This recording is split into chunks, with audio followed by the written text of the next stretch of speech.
Príbeh Castle Distillery sa začína písať už pred rokom 1343, kedy mestečko Stará Ľubovňa získalo výčapné právo. Bolo to obdobie stredoveku, kedy sa rodili tradície, ktoré mali pretrvať celé stáročia. Na úpäti hradu sa rozvíjalo liehovarníctvo, ktoré formovalo tvar tejto oblasti. V 18. storočí, presnejšie v roku 1746, sa prvýkrát v listinách spomína drevený liehovar. Ale to bol len začiatok. V polovici tohto storočia prichádza zásadný moment.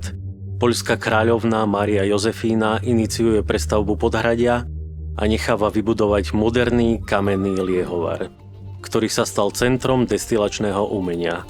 Tento liehovar sa stal srdcom miestnej komunity a jeho sláva sa šírila ďaleko za hranice. Storočia plynuli, ale destilačné tradície zostali živé.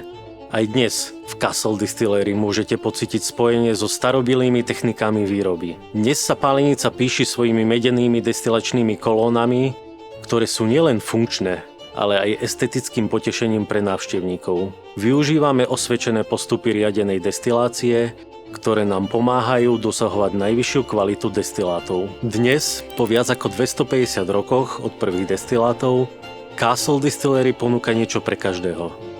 Pestovateľská pálenica je otvorená všetkým, ktorí túžia po výnimočnej kvalite a profesionálnych službách. Naša pálenica umožňuje každému vytvoriť svoj vlastný ovocný destilát.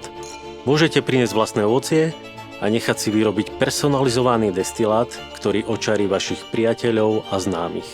Pri každom kroku našej výroby dbáme na tradície, remeselnú precíznosť a udržateľnosť.